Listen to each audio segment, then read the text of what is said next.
Hello, everyone. Hi, and welcome to this week's Open Democracy live discussion, which is on a subject that some of you all know is very close to my heart, the breakup of Britain. And we've got some great panelists tonight to talk from the various different corners of what is current UK about what's going on in Northern Ireland, Wales, Scotland, and England. The first thing I want you all to know about is that in 1609, King James VI, as we call him in Scotland, and the first, as some of you call him, made the kind of landowners of the Highlands of Scotland sign this thing called the Statutes of Iona, whereby their sons were spent English rather than Gaelic-speaking schools, which is part of a long process of Anglicisation of the Scottish elite, which explains, for those who are wondering, why, despite being Scottish, I don't have a Scottish accent.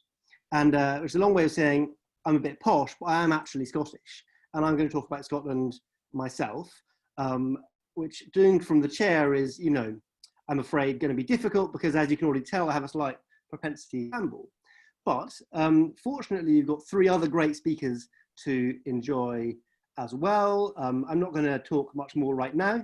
I'm just going to hand over to them. What we're going to do is we're going to go through the four of the nations of the UK. We can debate another time whether there are other ones. I have Cornish friends who will always complain if I don't include them in the list, and they're not here tonight. We're going to start with the smallest nation, with Northern Ireland.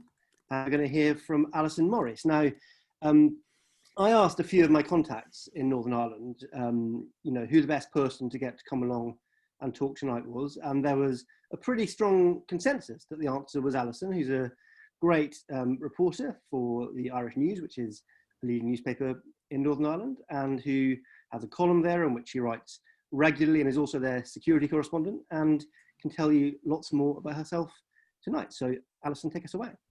Well, I don't really intend to talk too much about myself. I always think as a journalist, it's our job to tell the story, don't be the story. But yeah, I'm the security correspondent with the Irish News, and we're the biggest selling daily paper in Northern Ireland. Like everything else that exists in this small place that I live in, we have, you know, our paper would have a traditionally nationalist readership. There's also a daily paper that would have a traditionally unionist readership. And as part of my job, obviously, especially, I think that's been heightened since the Brexit vote.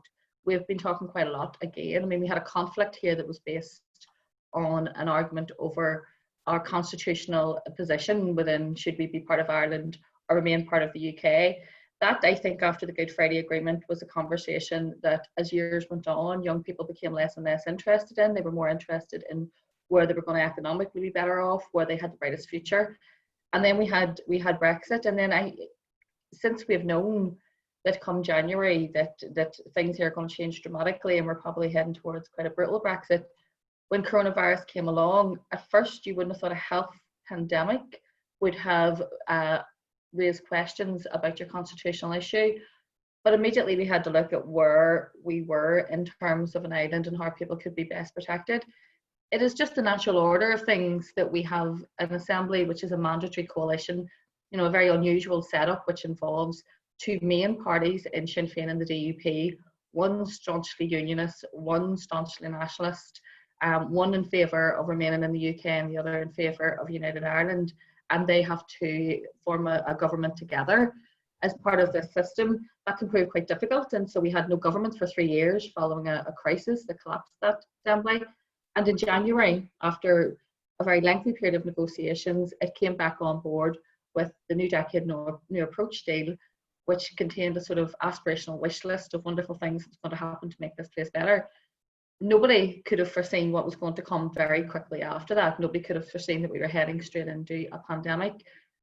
And immediately those very new ministers had a job of work on their hand. The health minister would be from the Ulster Unionist Party, a very sort of traditional unionist party.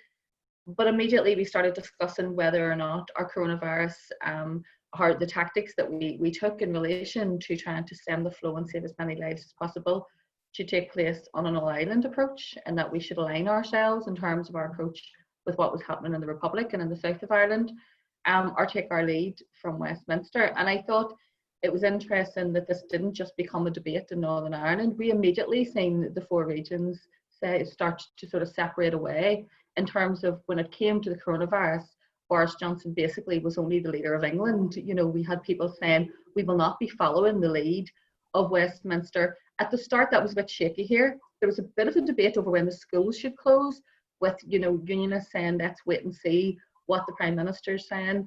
Schools closed in the south quite quickly. Others were saying we should be taking the lead from there. And in a lot of ways, it was sort of quite heartwarming to see our politicians sort of grow a spine, if you like, and to say that they would look at all of the evidence in terms of what was best, rather than taking their lead from one place or another, whether it be Dublin or whether it be London, and do what was best for here. In terms of how the virus has spread, that has worked out very well. We have done the best there out of all the regions.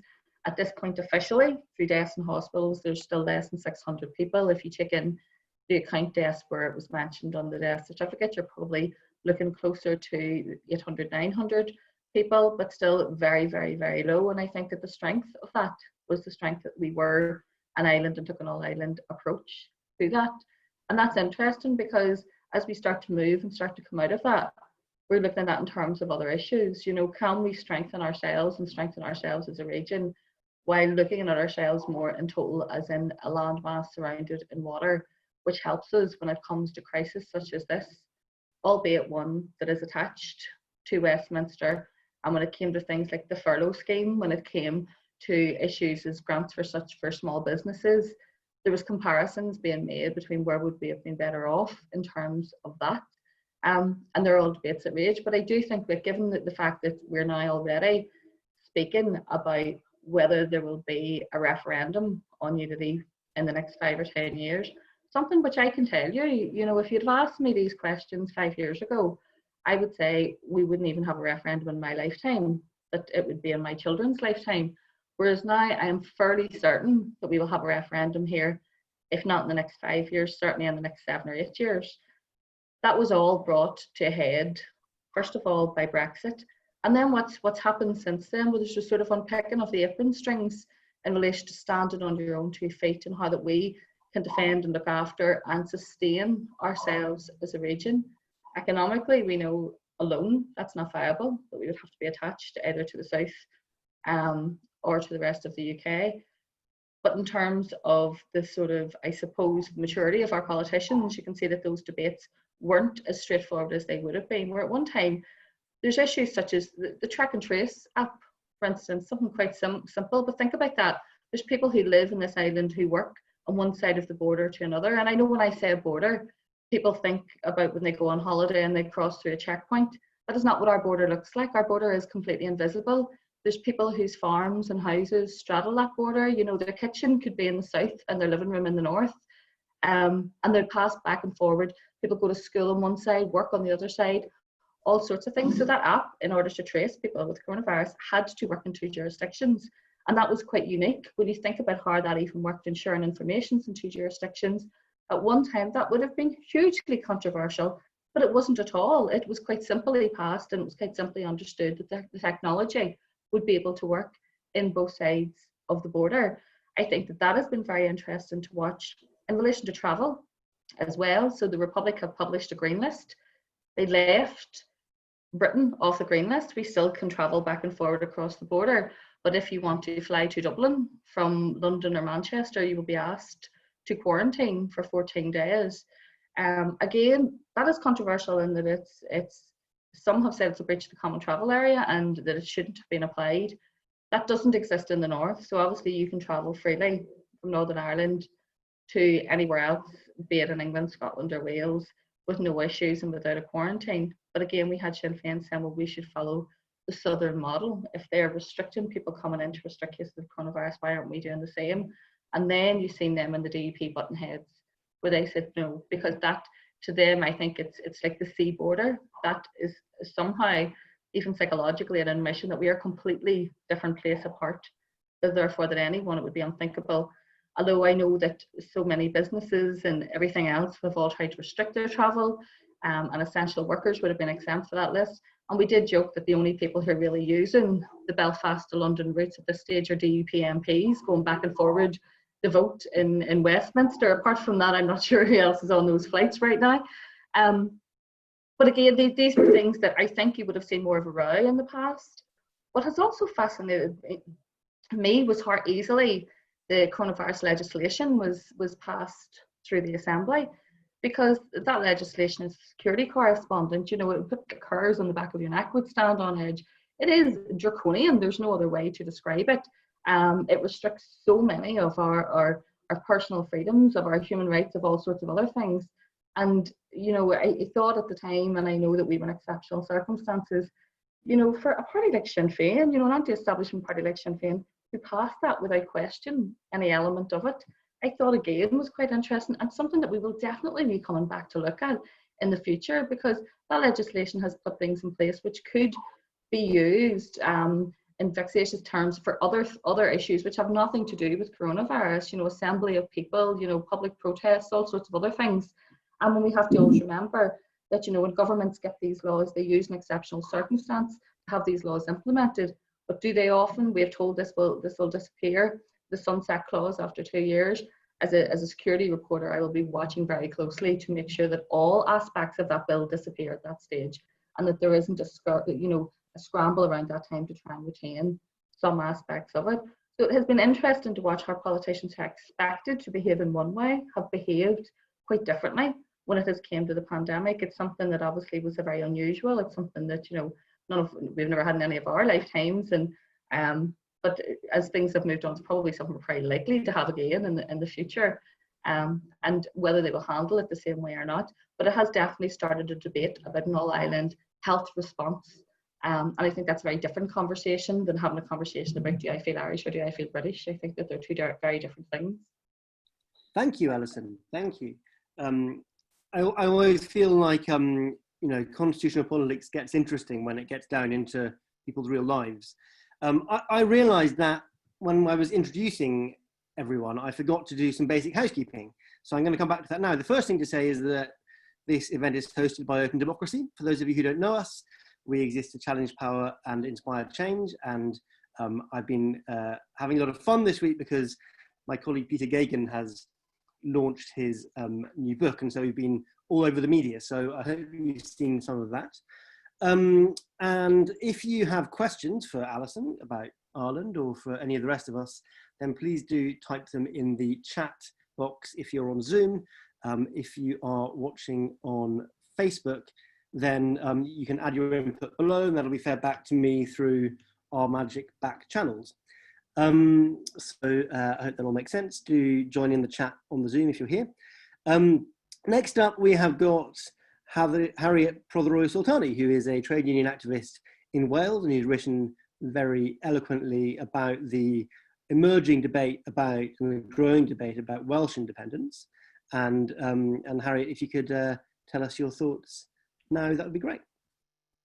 Hi, and thanks everyone for tuning in. So I'm going to cover three main topics here. I'm going to talk about political differences, structural differences, and cultural differences between Wales and England under COVID-19. And I'll say England strategically before anyone points out the obvious. So the political differences, I think that COVID has really shone a light on the things we expected were there, and now we can see them. Just like Brexit, the crisis has shown up the deficits that were already there. As the First Minister, Mark Drakeford, famously said a couple of weeks into lockdown, he said there was virtually no contact from the UK government to the Welsh government. There was no regular, reliable rhythm of contact from Boris Johnson. So we had to set our own rules from day one. And this kind of meant that Welsh exceptionalism was desperately needed. This has fed into a kind of broader conversation now, a broader nationalist conversation. And that conversation says that, you know, we have devolution, we have a national character, we have our own parliament, and we have our own way of doing things. When you have the above, I think you're already halfway to a conversation about independence. Because COVID opened up the space for Welsh exceptionalism, I think it also opened up the conversation around Welsh independence. And people have taken pride in Wales that we've been doing things differently. So the structural differences, and I think this is where it gets all a bit shocking, right? Because I've got three examples for you. The first one is that, for example, Rebecca Evans, the Welsh Finance Minister, went to the UK Treasury a couple of weeks ago and asked for flexibilities over the Welsh coronavirus budget. So she went to Westminster and asked for the Welsh Reserve to be opened up so the Welsh economy, so the Welsh government could dip into these reserves and try and make sure that Wales was more equitable under COVID-19. And it was like flat out said, no chance of you doing that, even though it was a Welsh reserve. So even if the Welsh government wanted to create things or trial things like a UBI or try rent freezes, etc., the Westminster government flat out said no on that occasion. So that's my first example.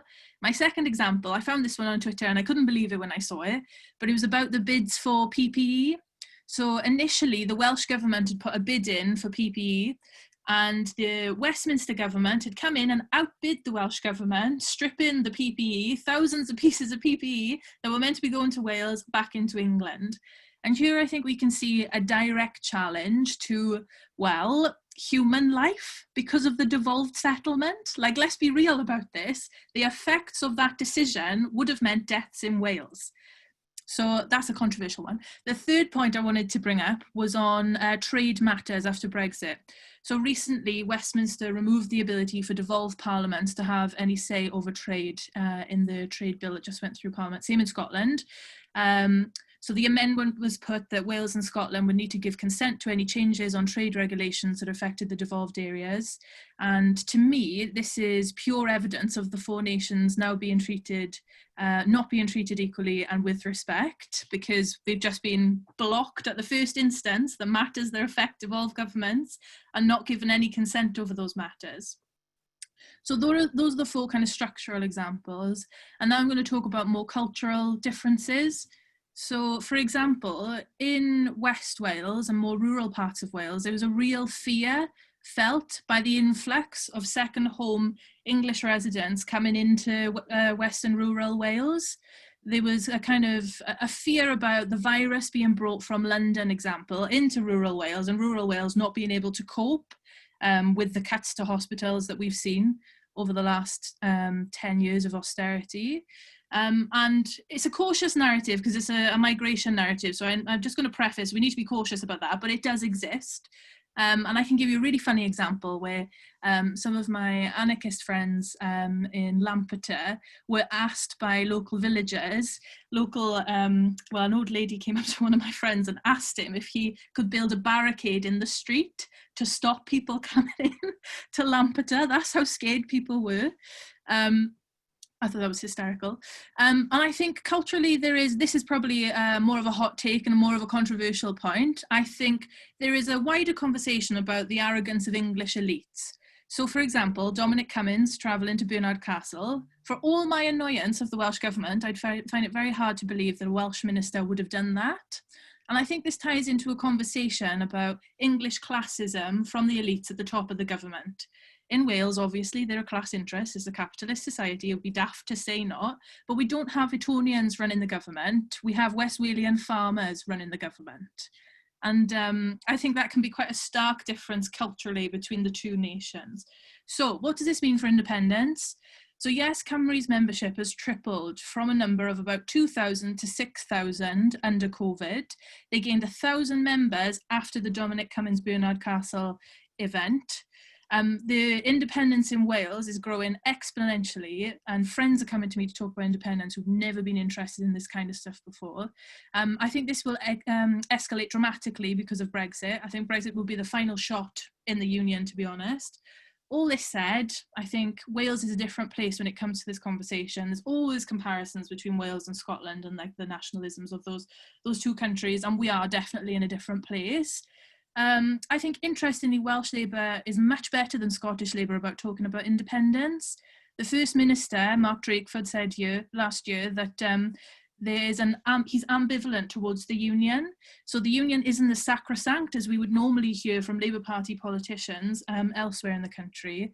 And internally to Welsh Labour, we can see from polling that the support from independence has gone from 20% to 40% in the space of a year, according to Cardiff University polling. So that's internal to the Labour Party, which is something that you wouldn't get in Scotland because the Labour Party in Scotland was gutted of all of its activists into the SNP, as we all know.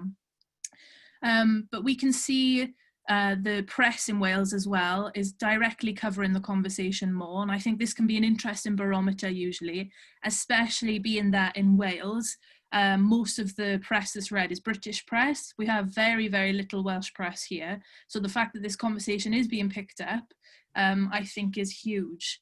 I don't know if I have done the 5 minutes, Adam, but I timed myself earlier and I was over. So if I've done it in less, I'm really happy. Cracking. Perfect. Thank you very much, Harriet. Great. Always great to hear your perspective on Wales and hear from our Welsh friends in general.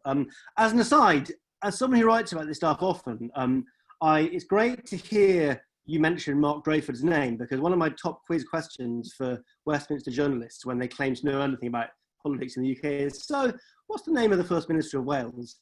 And you'd be surprised to hear that about 90% of them are like, oh, I'm not sure. So yeah, Mark Drayford, for those of you who are wondering.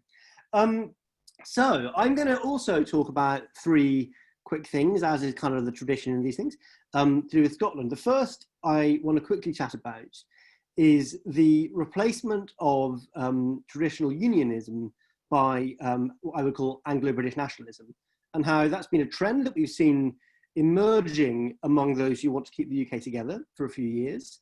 And we see this right across the UK, but that's including Scotland. So we see it in the kind of language wars in the north of Ireland, where there's been a kind of total hatred of the idea that the Irish language should be allowed. And the reason the Northern Irish government fell apart was the Irish Language Act.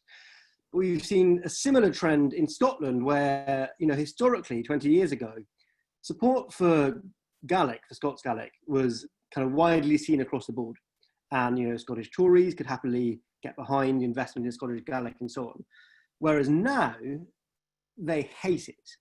And in fact, Douglas Ross, who I'll talk about again in a second, the new this week leader of the Scottish Tories, like if you talk to him about his interests in politics, he has basically two main concerns. The first is that he hates travellers, and the second is that he hates Gaelic language and Gaelic language road signs. And that's a huge shift in, from a situation where in 2003, the Gaelic and Scots language were kind of listed as official languages in Scotland, universally across the Parliament, including with support from Labour and Tories, to this, because they historically supported this idea of unionism, where the UK is a union of a number of different nations, Scotland, Ireland, then Northern Ireland, Wales and England, and they could be confident in that. And that's retreated to this idea of a kind of narrower identity, which is Anglo-British nationalism.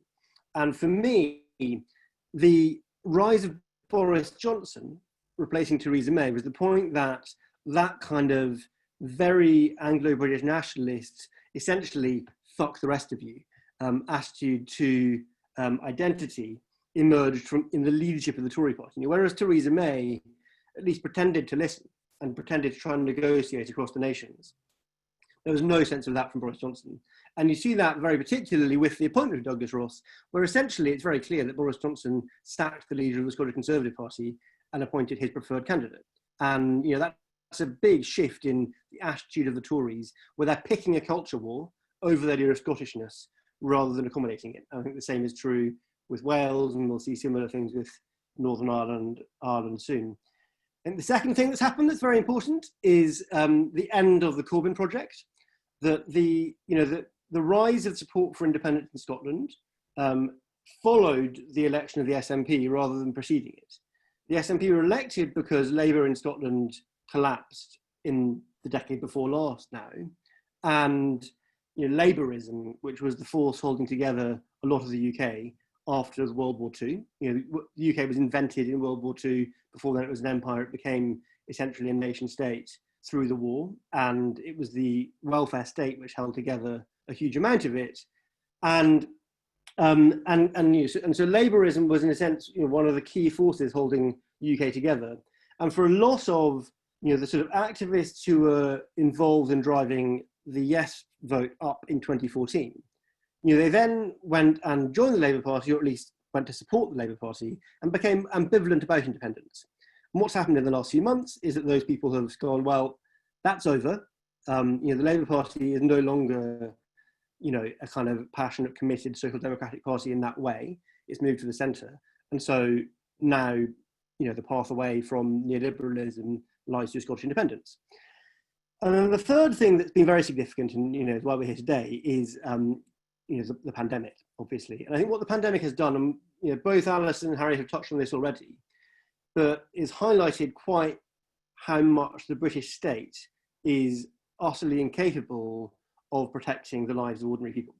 And people are very aware. You look at the contrast between the way that each of the nations of the UK has dealt with this pandemic, and what you see is a very different value placed on human life between the Welsh Assembly, the Northern Irish Assembly, the Scottish Parliament, and the British state, where, I travelled down to London to see my in-laws a couple of weeks ago, and it was totally shocking going from Scotland, where people are still basically in lockdown, where there was no one on the A1, getting to England, where, following the lead of the government, people are out and about, there's lots of traffic, people going around without masks on, and my partner and I were terrified. We were like, oh my God, no wonder you're all dying, because your government has given you advice based on how best to prop up GDP and the economy rather than how best to keep yourselves alive.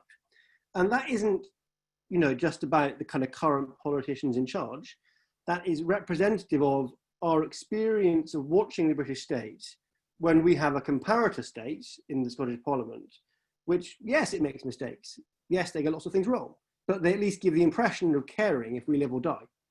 And for a whole generation of us, I was 13 when devolution happened in Scotland. Our whole lives, we've done that. We've looked at Holyrood and we sometimes agree, we sometimes disagree, but it feels like a bunch of politicians, kind of as Harriet said, from a range of backgrounds, negotiating over our future and who genuinely care about people who vote for them. And you look at Westminster and it's this kind of absurd playground for the mega rich. So who do you want to make decisions about whether you and your parents and your grandparents live or die? Ultimately, more and more people side with the former. We're in a pandemic that becomes more serious, and it's not surprising that the result has been that we've had the most sustained period of support for Scottish independence in the history of the polls. And that is likely, I think, to continue. So I'm going to jump back into chair mode and hand over to Anthony Barnett. Anthony is founder of Open Democracy, but he also ran the Charter 88 campaign for constitutional reform across the UK in the 90s, and he founded Open Democracy UK in 2009 on the basis, as he put it, that the UK was in a constitutional crisis and we should cover the unfolding crisis of British democracy. At the time, as I understand it, most people would look at him and say, what crisis of British democracy? What constitutional crisis? No one asks that question anymore. Anthony's also very well known for talking about England and Englishness, and so I'll hand over to him now.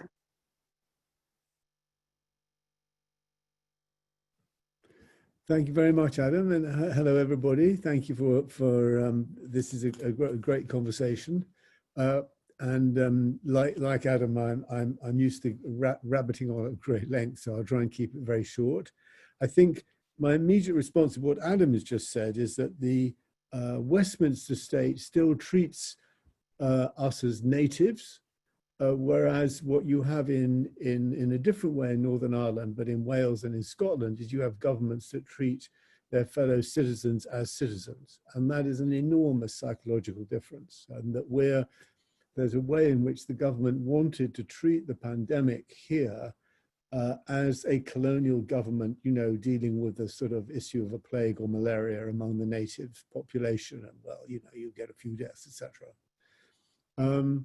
And what we haven't yet seen is a proper revolt against this by the English. So I think the main thing, in terms of this question, the impact of the COVID-19 on the pandemic on the future of the UK, is I think that the pandemic intensifies everything that is going on. So changes have been, it's true in one's own personal life. If you have a good relationship and if you're living relatively comfortably, the lockdown can benefit. You can have a good lockdown. If you're in very difficult relationship, it will get worse. If you're in a poverty and a poor situation, the costs become greater. So it's exacerbated existing differences and different processes.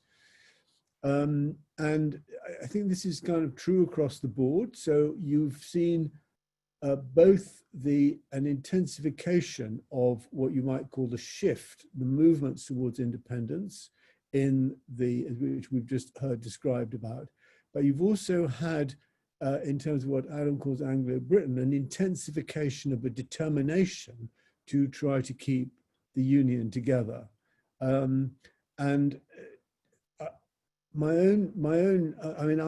confident that we will see the breakup of Britain within, maybe not within my lifetime, but within the lifetime of most of you. And the question is when. So this process of breakup has been intensified, and the kind of bad news about it, if you like, is that what's happened here in England. So the argument which I made, and I made in this book called The Lure of Greatness about the causes of Brexit, is that Brexit was caused not by English nationalism, as many people have said, but by the absence of English nationalism. It was caused by the kind of vacuum in England, and people in England, their sort of resentment about who governs us being displaced onto the EU. And this vacuum, if you can intensify a vacuum, the vacuum itself has intensified. So what you've seen is, and it's quite striking, I think the Westminster establishment thought, oh, well, here we've got a crisis. Johnson is jolly popular. He will bring the whole country together. And that clearly didn't happen. But very rapidly, and this is what's happened with Johnson firing the leader of the Scottish Tory party and putting Ross in, is they watched Sturgeon's popularity rise. And we've seen a debate about the threat of Scottish separation, as seen by the Westminster elite. Much more intense, very, very, very, sometimes led by Scots who have moved south, already thinking about what do we do to stop this, to prevent this. So you're seeing a strengthening of the union. They feel threatened, they understand the threat. There's a determination not to allow another referendum if they can. They will do everything they can to prevent Sturgeon from winning in the May elections, for the SNP for winning a majority and gaining a kind of moral case for another referendum. They are very determined not to have that referendum. And the disappointing thing for those of us who want to see the development of British democracy is the way in which the Labour Party under its new leadership, under Starmer, is basically going along with that. And it can do so in part because the Corbyn project also was deeply opposed to any process of democratic transformation. And it was not opposed, would say, John McDonnell was quite good about it, but it actually never came out in favor of a deeper constitutional process. And it remained Labourist, caught within the Labourist all-union politics, and Starmer is now reproducing that. So this process of a breakup is intensifying. It's intensifying in the three in Scotland and in Wales and in Northern Ireland in different ways, as we've just heard. And in England, the silence is deafening. Now, the odd thing about this silence, I would just say, is that England is now being referred to politically in the news much more than it ever was before because of the English Health Service, because the process of dealing with COVID is in fact an English issue. You now quite regularly hear the word England being referred to on, if you're unfortunate enough as I do to listen to the Today programme or whatever it might be, you hear England being referred to in a political fashion.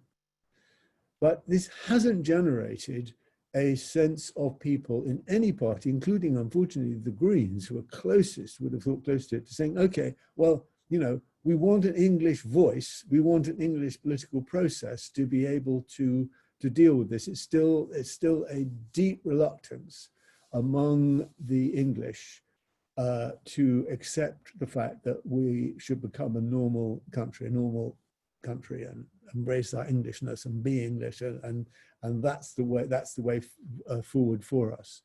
So there's an enormous amount of work to do there. It's very disappointing, but the absence of this energy has been intensified by in that sense, the sort of crisis of the United Kingdom has been deepened.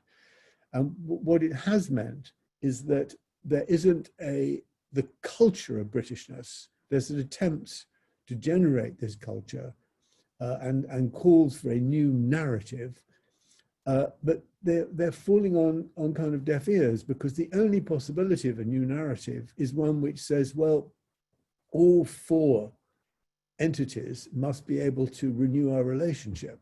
And you can't do that unless you have an England that says, well, we're English and let's have a relationship. But while the English are saying, no, no, no, we're not England, the relationship belongs to us, you can't have that at all. So this cultural difference is deepening and is becoming more profound.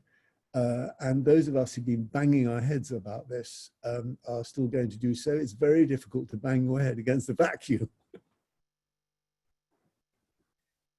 Thank you, Anthony. And, I'm aware that you've been attempting to bang your head against that vacuum for a number of years. So good luck in your continued attempts. Handing on, I want to hand on the vacuum. I am going to go to some questions from the audience now, because you've got lots of great questions building up.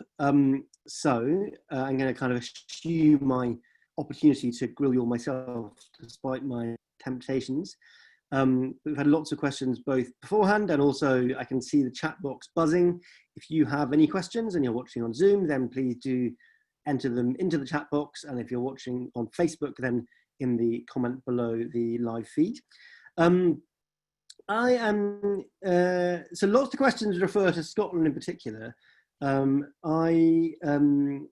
going to start with actually the first one I have in front of me, which is, will the breakup of Britain lead to new neoliberal states within the UK? I think that's what the person, or outside the UK.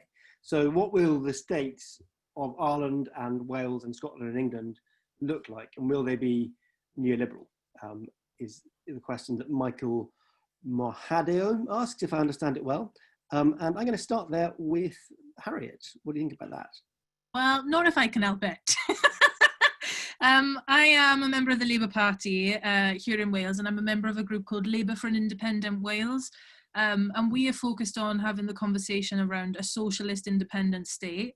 I do not want to be part of a neoliberal independent state, although there is a conversation about, regardless of whether it's a socialist state or not, there's still a democratic deficit, etc. So I can see why people would want to push that. But me personally, I would not like to see that. And as Adam will know, when I was living in Scotland, I was also part of some of the radical independence campaigns in Scotland too. So I think it's all for the winning. And every talk and conversation that I have about independence is one that is framed within equal distribution of wealth, rights, and democratic say, so to speak. So yeah, that's what I would be pushing for. But it's for the struggle, right? Like, they didn't call it a struggle for nothing. So it depends who's organised, what groups are organised, how they're backed, how they're pressured, etc.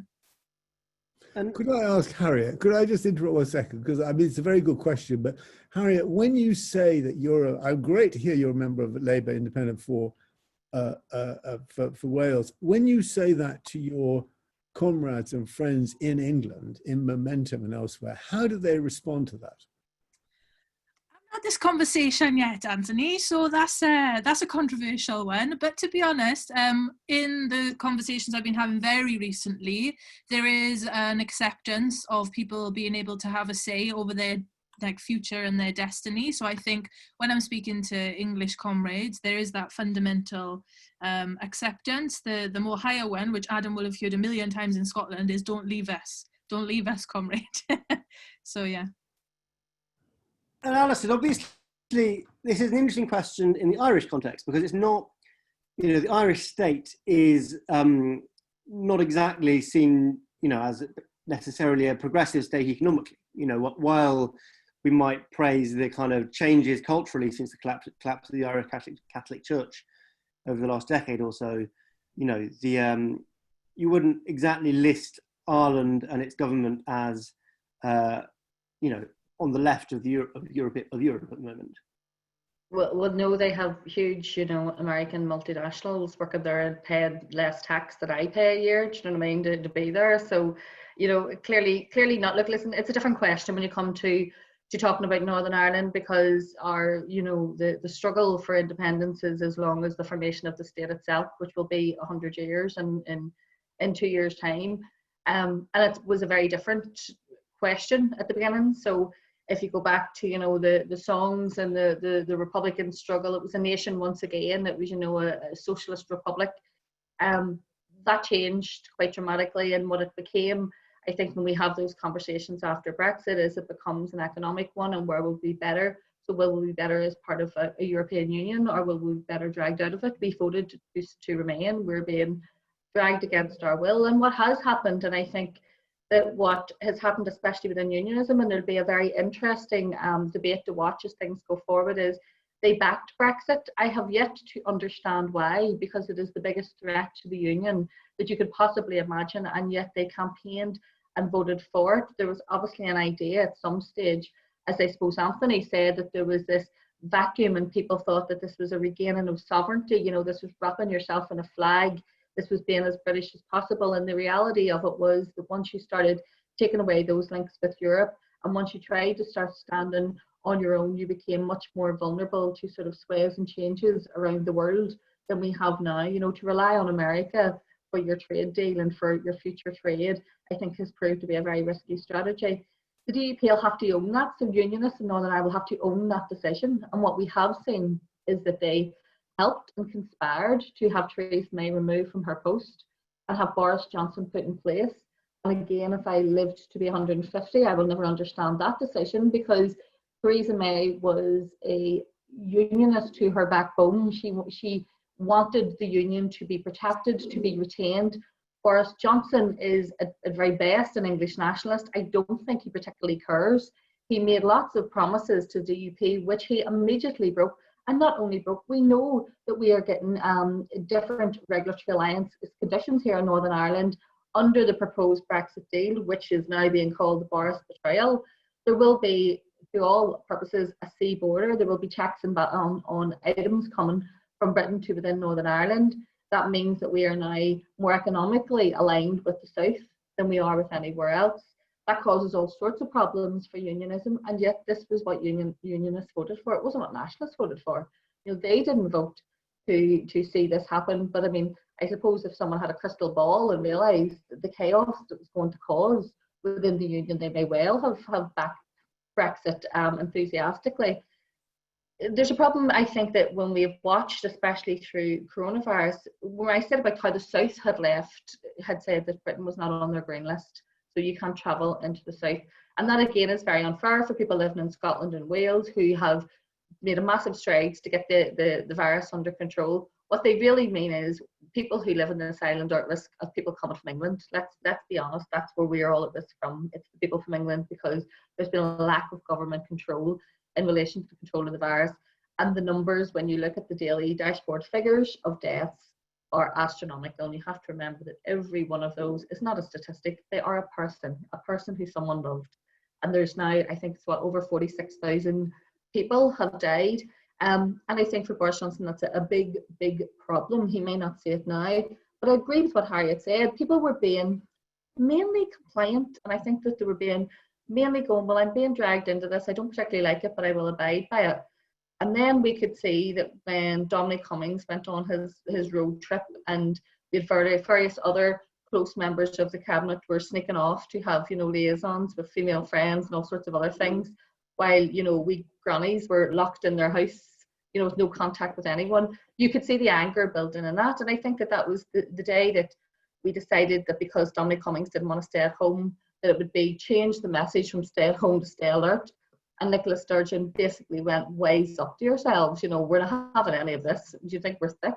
And the other nations, the other devolved regions all said, no, thank you. You can move on and change your message and do what you want, but we're going to stay here and we're going to do it this way. And we'll open our schools when we think it's right to open our schools. And we'll change the message when we think it's right to change the message. And that active defiance you maybe wouldn't have seen 5 or 10 years ago, but you could see that there was people felt emboldened by it, and they thought, no, this is something that we're not going to go along with. Boris Johnson, I think, realised that very quickly. And at this point in time, and I've said it, he is the Prime Minister for England. He's not the Prime Minister for anyone else, because nobody else is paying any attention or heed to anything that he's saying. We're all looking towards our own devolved administrations for advice. And in some cases, even when you get to our own devolution and our own ministers here in Northern Ireland, we also have sort of one foot looking at the south to say, should we be mimicking this policy and will it be better for us all to follow this one way, or should we maybe be changing that? So in the main, we've been aligned more with what's happening in the Republic within a day or two than we are with what's happening across the water, where I think it seemed very obvious from very early on that the situation that had been created, especially within England, and I think quite shamefully in a lot of the towns and cities in the north of England, and they were the places that we know in the last election, you know, the breaking down of the sort of red wall, the bringing those people who felt very, very disenfranchised from politics, you know, that Jedi mind trick when people who appeared and claimed to be anti-establishment, when we know to their very core they're what the establishment was. They are the people whose ancestors made you speak with an English accent. They are those people. They are the establishment, and yet they appeal to people by claiming to be anti-establishment. And those are the people who've been neglected most. Those people who have been left, who work in shitty conditions, who have shitty housing, who are forced to work in factories on completely unsafe and unsanitary conditions. All those people who are the people who are suffering most. It's not the people sitting in a lovely house with a garden and who can homeschool their children and bounce around to Joe Wicks and have pizza nights. It's people who are living in poverty in high-rise blocks of flats where it's almost impossible to keep themselves safe and social distance to any real effect. And they were the people that the Tory party targeted in the last election. So I'm not sure that if we had another election in a year from now, that you would see the same results. And I think that under Keir Starmer, you'll see a sway, especially in those places and in those regions, back towards Labour, because they have been completely shafted by the Tory party. And Anthony, you have written during the pandemic at length about, thank you, Alison, about what it tells us about neoliberalism and potentially the end of neoliberalism. So how would you reflect on that and the likely future states that might emerge from this crisis or some future crisis? Yeah, well, before I answer, I just want to say one thing to what Alison said, which is very, very striking and very, very powerful. What she said is that I completely understand that if you're not in England, if you're in Wales or in Northern Ireland or in Scotland, you understand that Boris Johnson is an English nationalist. But he thinks he's a British nationalist. This is the point. He doesn't use England. He hates the idea. He will be appalled. You know, he would be a broken man. And when the other countries become independent. So his project isn't an English project. This is the problem we have. You see that he is actually acting like a kind of English colonialist, but he doesn't he thinks he is the Prime Minister of a, quote, United Kingdom. I mean, I just make that point because it's very important with when the accusation is made that it allows them to kind of get away with it. They say, no, I'm not an English nationalist at all. And meanwhile, the English are getting, as you said, screwed. On the question of the neoliberalism, I mean, you can't not be a neoliberal country on your own. Neoliberalism is a global order. And what I feel is that neoliberalism, that economic order of what was used in code as globalization, is coming to an end. And COVID has shown us that it is possible for us to appreciate our humanity as a species, and the governments around the world had to turn off the economy, which previously had been telling us was impossible, and that the economy making money was the market knew best, because they had to save lives. And there were quite deep and profound forces which I try to describe, including one of them being feminism, which has sort of ended the paternalistic view that people had, that they had to just go along with what the market said. So I think we are potentially at the end of neoliberalism as such. And what we need from our governments, our national governments, is we need to elect national governments who are committed to ending neoliberalism as a world order. It can't be done on your own. This is where the European Union, we can change the rules of the European Union, which are themselves very market oriented, if we have 4 or 5 large countries within the EU that want that to happen. And that possibility is there. So we want to see a rise of politics.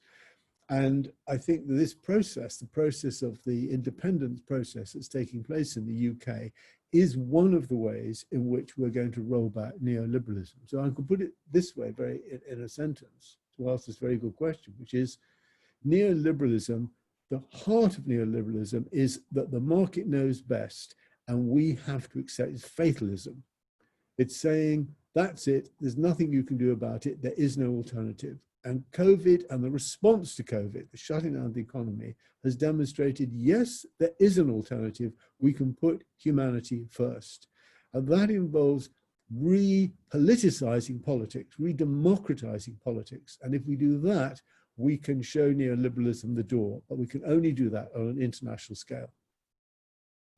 Thank you, Anthony. I'm going to try and give my answer in one sentence, which is that I think we need to understand the extent to which the British state, and particular its overseas territories, its crown protectorates, its tax havens, is absolutely at the centre of the neoliberal economic order, and that breaking the British state up and looking more closely at why do we protect the Cayman Islands, etc., is going to be a profound global economic shift, and isn't just pertinent to the economies of the countries that we live in. I've allowed all 4 of us to go on a bit in answer to that question because you're all so brilliant, and I was enjoying your answers so much. But that means we've only got a couple of minutes to run through lots and lots of excellent questions which we've had submitted. And I'm going to try and summarise what quite a lot of people have asked. And I'm going to put it to each of you, and then we're going to finish. And you've each got maybe sort of 30 seconds to answer it. So quite a lot of people asked a question along the lines of, essentially, what would the breakup of the UK mean for the Constitution of England and people in England? I get a lot of our audience is in England. Should people be worried that it means perpetual Tory rule, or does it mean something more positive? And I will start with Harriet this time. I started last time, I can start again. Do you want me to? Why don't we go to Alison? Sure, I'd forgotten it was you last time, sorry. Okay. I think it's even been interesting for me looking at the questions that people have been asking in the comments, because very few of them refer to Northern Ireland at all. I think in the eyes of most people who live on our second landmass, they don't particularly care where we go. And we could see that when the Brexit debate got quite heated and it ran into sort of logjam in Parliament, and there was vox pops out in the street. They stopped people and said to them, and they just went, well, just give it back to Ireland. We don't want it anyway. I think Channel 4 did a great thing when they had someone a map of Ireland and asked them to draw where the border was. And in some places it was in Galway, and in some places, it was, halfway up through Sligo.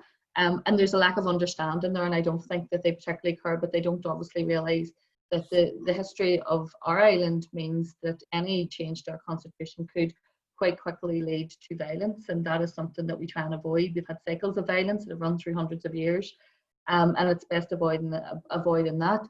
In terms of what it would mean for English people, well, I think if I look at that more in terms of what it would mean for Westminster. So at this point in time, we are not financially sustainable. We require subsidy from Westminster, and we require quite a big subsidy from Westminster. So what it would talk about when we talk about breakup, and I do still think to this point that Scotland will go much quicker than Northern Ireland will, and that will lead to Northern Ireland getting the referendum after that. What it will mean in terms of that is looking at what kind of system we will have. So will we be one nation with 2 systems? Will we be one nation that has 3 systems? Will we have, satellite parliaments? Will it be a long, slow withdrawal like Hong Kong, or will, they get up and move one day, and will it be like India? Will it be like, so we're talking about all those sort of situations. How will we become independent, and what will our independence look like, and how will we still retain that instead of becoming, a country that has a unionist majority and a Catholic minority, that we don't switch that round and become then a dominant state against a unionist? minority, how much